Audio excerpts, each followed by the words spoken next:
Hey, Charlie Merrill here with Merrill Performance. I want to talk to you athletes out there about stress.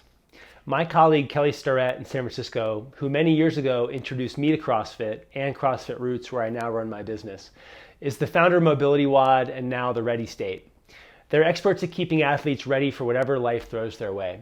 He's put out thousands of hours of content to help us all maintain our bodies and perform our best.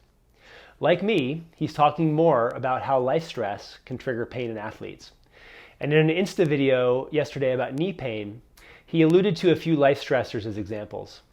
Before he went into the finer details of using Voodoo Floss Band, this rubber wrap, to mobilize the tissues around the knee to find relief, he said that first you have to remove the environmental factor that triggered the pain in the first place.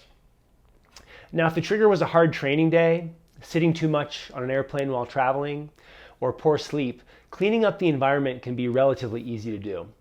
However, if it's a sick loved one, losing a job, or some other stressful time, like a coronavirus pandemic, removing that factor might not be so easy. Because you can't change those scenarios, we find that the pain tends to stick around sometimes despite our best effort to work on the soft tissues. So if you aren't responding to body work and corrective exercise, and you know a stressful life event paralleled the onset of your symptoms, what strategies do you have to address those other stressors? Well, here are some of my favorite easy steps to do just that. Number one, you have to accept that pain being caused by life stress is a thing. Now, I realize I'm asking you to potentially shift your belief system around this, but you have to take my word for it, or you have to look into the science, and there's tons of science out there. There are books like Unlearn Your Pain, They Can't Find Anything Wrong, Mind Body Solution. There are documentaries like All the Rage and This Might Hurt. There's also an iPhone app called Curable, which is a fantastic resource for people in pain. This is probably the most important step, so don't skip this part. Number two, you want to identify the stressor or the stressors and make connections between that and your pain. Sometimes it's right on the surface and easy to connect. Sometimes it's ongoing and chronic and a little more subtle. You want to look for things like significant life change, friend, family, and work stress, etc. This is the type of life stress that's above and beyond your normal run rate. Making these connections gives meaning to the pain, and it helps you go beyond what did I do physically to my body to hurt myself. Number three, once you've tagged the stressor or stressors, you want to try to identify the feelings and then feel those feelings without trying to fix them. This is a hard step, and you have to remember that your feelings aren't dangerous, and there's actually a lot of opportunity in looking at them and processing them. A few of my favorite strategies to do that are free writing, where you take 10 minutes, get a blank piece of paper, and you just write without thinking about it, without trying to read it, without planning to share it with anybody. You just sit and write down whatever comes up, whatever your hand writes on the paper. You don't even have to make it legible.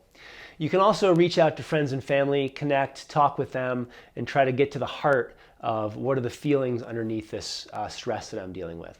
Sometimes going for a walk by yourself and just sort of having the intention of tuning in to what's going on inside you is helpful.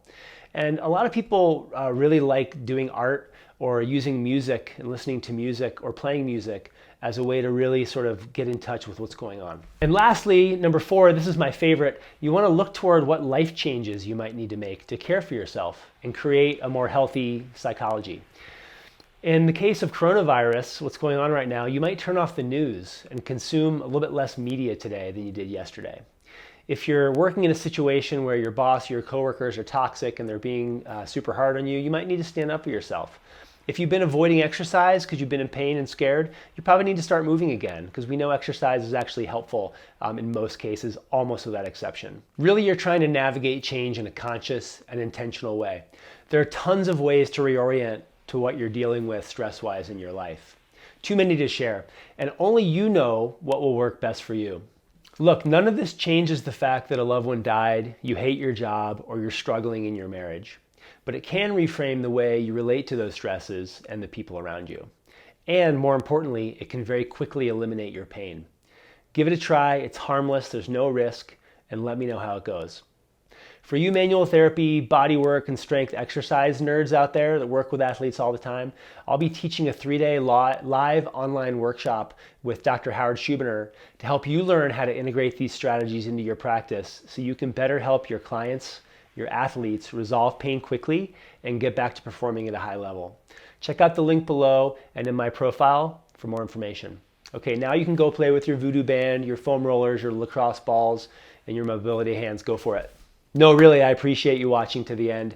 I understand that stress and emotions aren't always the most fun thing to talk about, but they're super important, and I think we're going to find as time goes on that this becomes more and more important when it comes to relieving pain and helping athletes perform their best.